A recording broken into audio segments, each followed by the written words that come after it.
Hello, and welcome back to the channel. Today we're diving into something deeply personal, yet universally relevant: the art of letting the past melt away. Before we begin this journey together, I want to encourage you to stay with me throughout this entire video. What I'm about to share isn't just philosophical theory, it's practical wisdom that has transformed lives for over 2,000 years, including my own.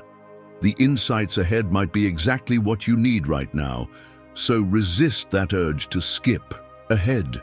Some treasures reveal themselves slowly, and this is one of them. We all carry our past like shadows, sometimes light and barely noticeable, other times so heavy they seem to dictate our every step. Past failures, regrets, broken relationships, missed opportunities, painful memories. They cling to us, shaping our present moments in ways we often fail to recognize. But what if there was a way to let this burden melt away? Not through denial or suppression, but through a profound shift in perspective that liberates rather than constrains. This is where the ancient wisdom of Stoicism enters our conversation, not as an academic exercise, but as a living philosophy that offers practical tools for navigating life's complexities. The Roman Emperor Marcus Aurelius, writing in his private journals nearly 2,000 years ago, reflected, "Do not disturb yourself by picturing your life as a whole. Do not assemble in your mind the many and varied troubles which have come to you in the past and will come again in the future.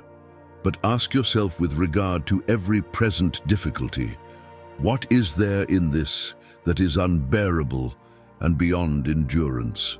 These words carry a remarkable truth, that we often suffer more in imagination than in reality. The past exists now only in our minds. It has no power except that which we continue to give it. But let me be clear, letting go of the past doesn't mean pretending it never happened. It doesn't mean suppressing painful memories or denying legitimate wounds. The Stoic approach is far more nuanced and, I would argue, more compassionate than simple forgetting. Instead, it invites us to change our relationship with what has already occurred, to view our history through a lens of wisdom rather than regret, learning rather than lamentation. Epictetus, who began life as a slave before becoming one of history's most influential philosophers, taught, "Make the best use of what is in your power and take the rest as it happens. Some things are up to us and some things are not up to us." This distinction between what we can and cannot control forms the cornerstone of Stoic philosophy and offers us a profound key to freedom from the past's grip. We cannot change what has already occurred. No amount of regret or rumination will alter a single moment of history.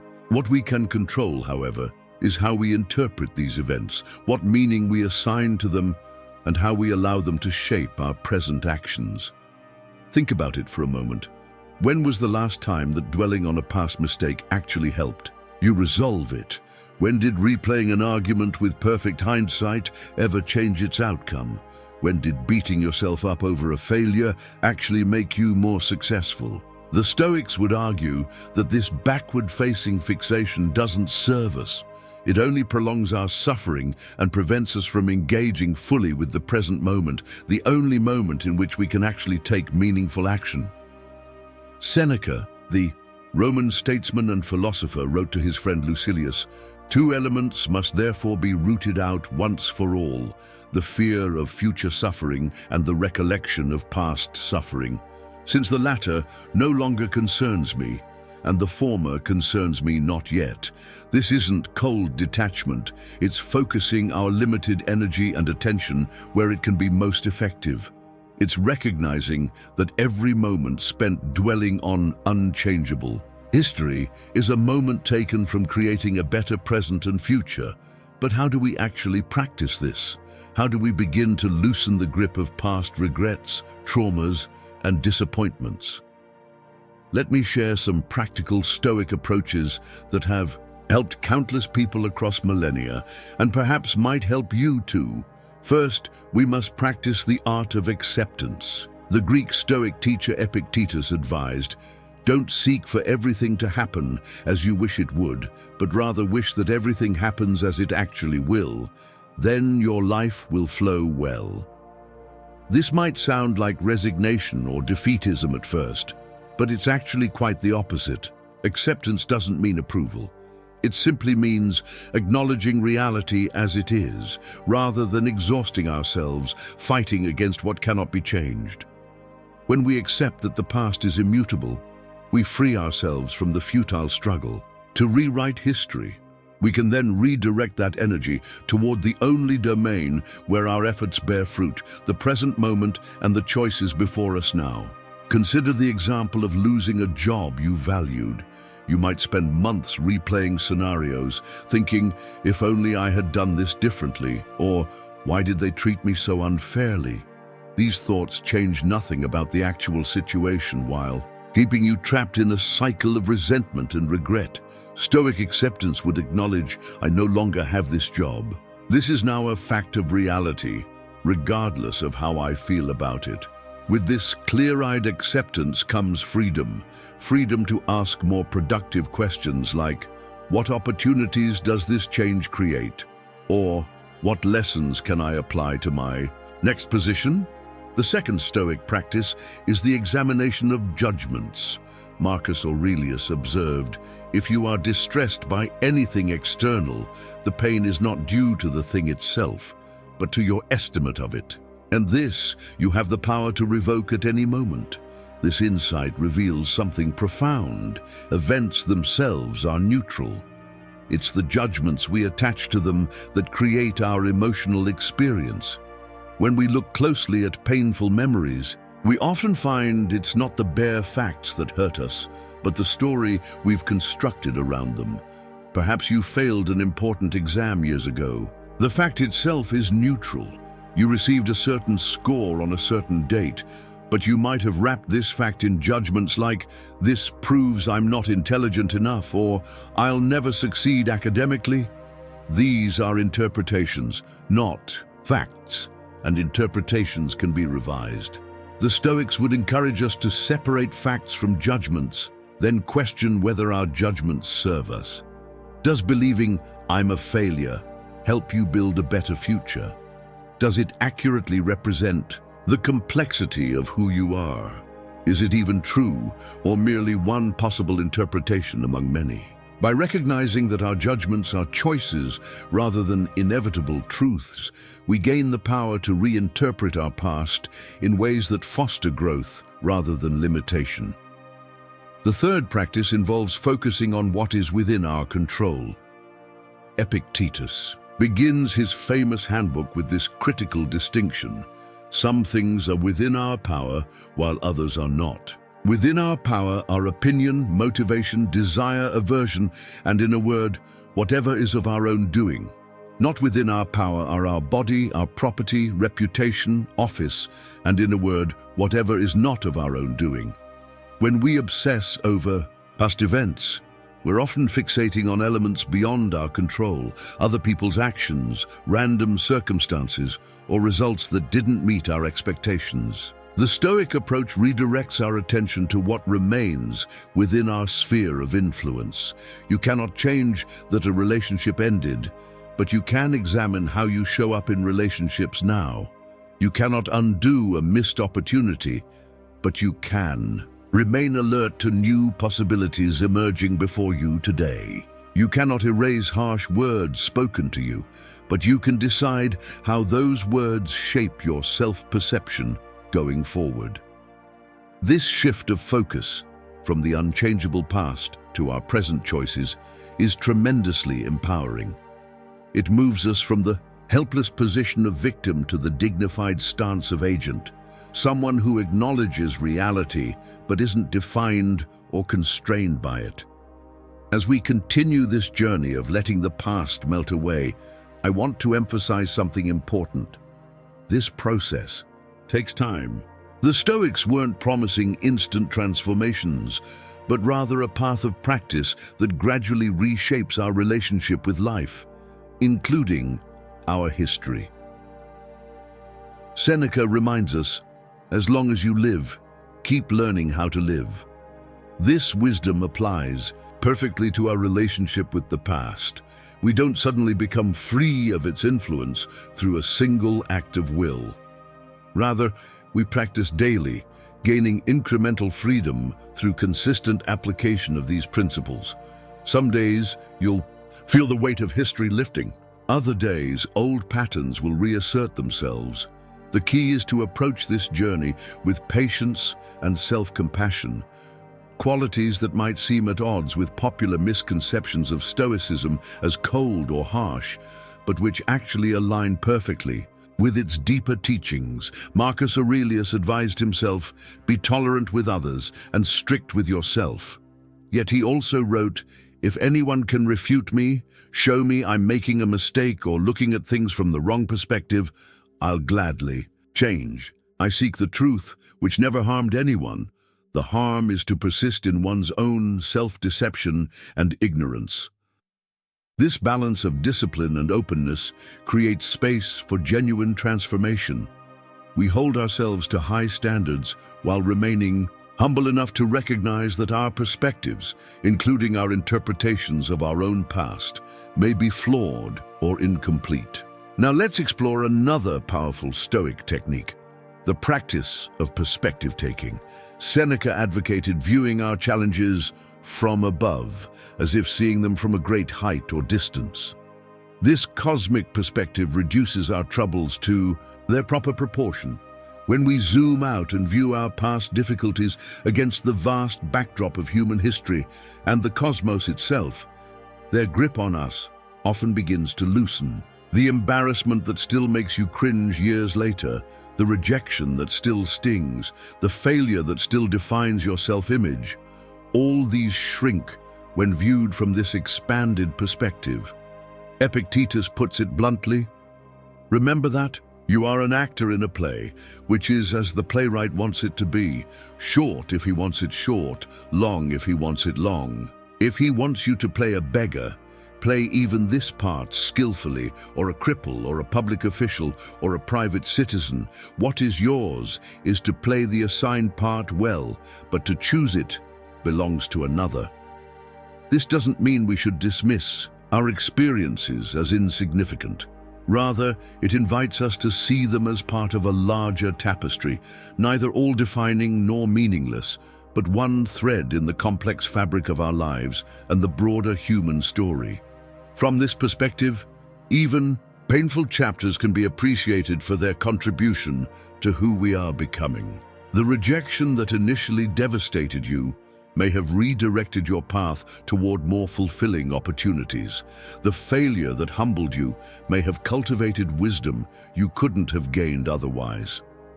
Marcus Aurelius noted, "The impediment to action advances action. What stands in the way becomes the way." Our obstacles, even those that seemed insurmountable in the past, often become the very stepping stones of our growth. As we practice these Stoic approaches, something remarkable begins to happen. The past doesn't disappear, nor should it, but it transforms. What once felt like a burden becomes a teacher. What once seemed like a sentence becomes a chapter in a longer, richer story that continues to unfold. Think about water in its different states: ice, liquid, vapor. Ice is rigid, fixed, immovable. It represents our past when we see it as solid and unchangeable, when we allow it to freeze us in patterns of regret or resentment. But when we apply the warmth of Stoic wisdom, acceptance, questioning judgments, focusing on what we can control, gaining perspective, that ice begins to melt. It becomes fluid, flowing, adaptable, moving with life rather than against it.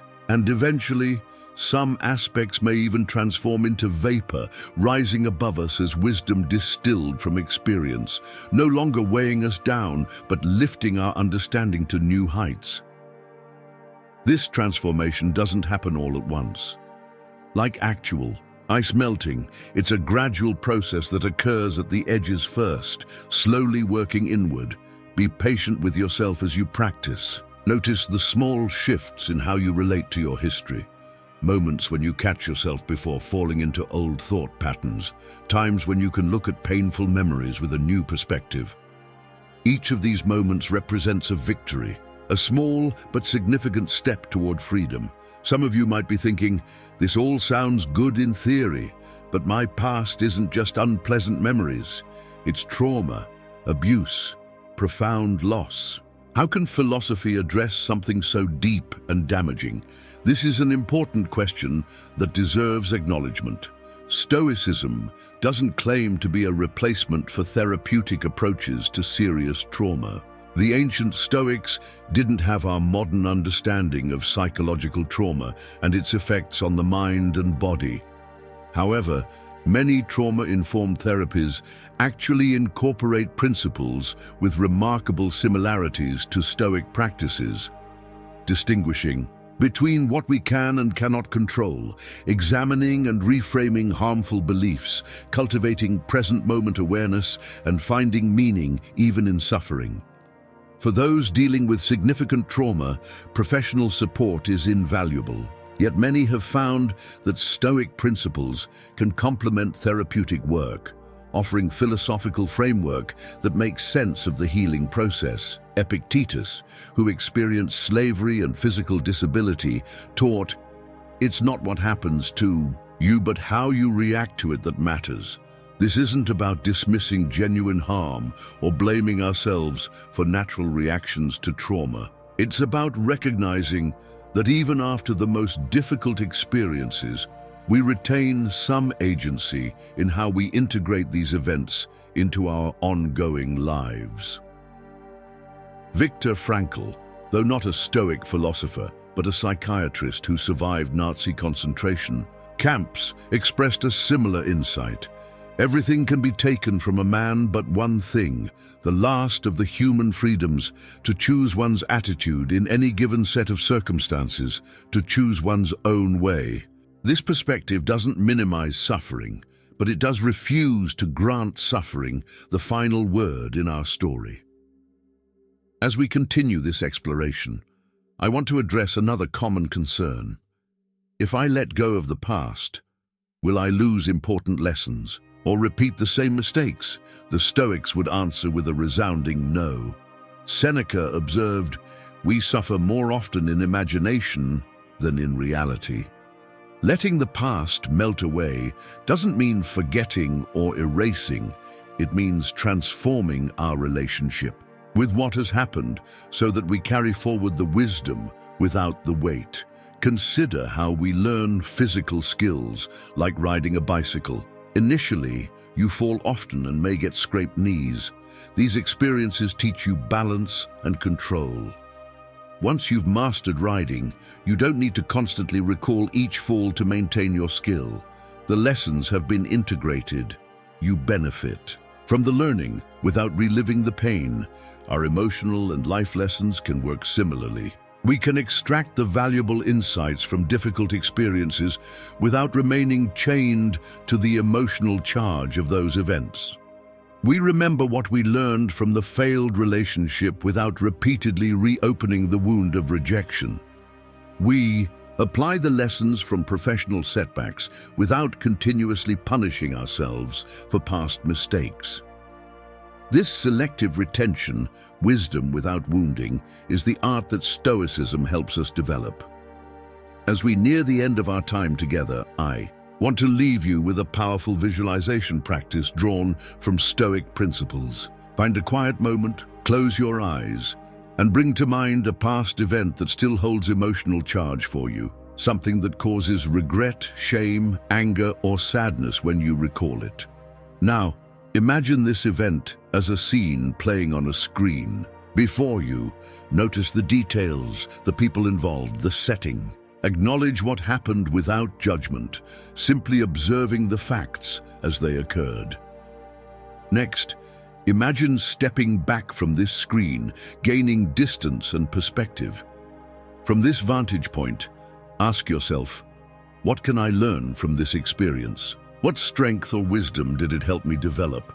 How has it shaped who I am today in potentially valuable ways? Then imagine the screen beginning to dissolve, the images becoming transparent like ice melting into water. The experience doesn't disappear, it transforms, becoming fluid rather than fixed, a passage rather than a prison. Finally, bring your attention to the present moment, your breath, your body, the life available to you right now.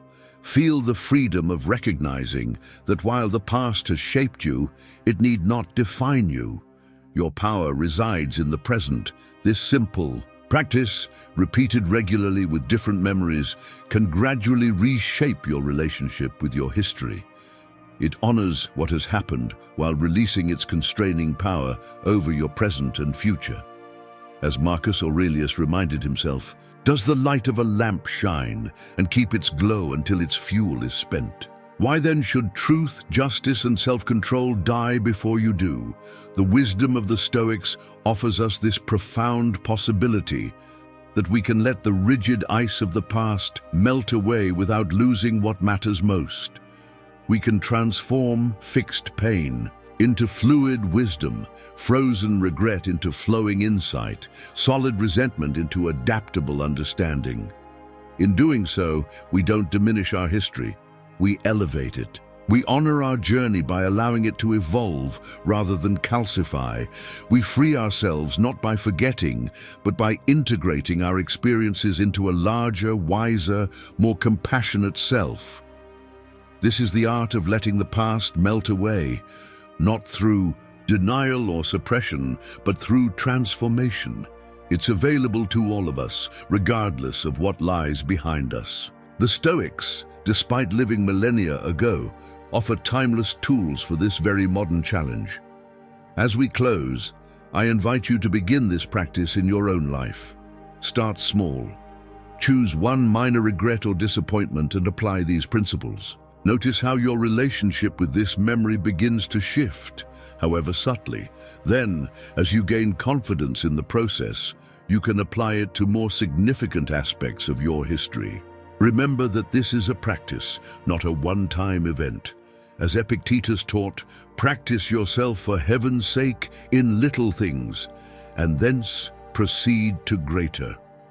Each time you work with a memory, examining your judgments, focusing on what you can control, and gaining perspective, you strengthen this capacity for transformation. The past need not be a burden we carry forever. Through the wisdom of Stoicism, we can allow it to melt from solid weight into fluid teacher, from constraining force into liberating insight. In this process, we don't just escape history, we transform it into a foundation for a wiser, more intentional future. Thank you for staying with me throughout this exploration. I hope these insights serve you well on your own journey of letting the past melt away.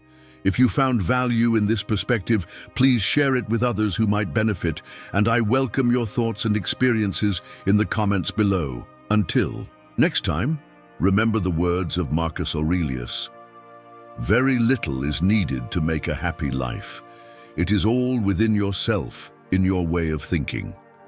The power to transform your relationship with the past, and thereby your experience of the present, lies within you, waiting to be awakened.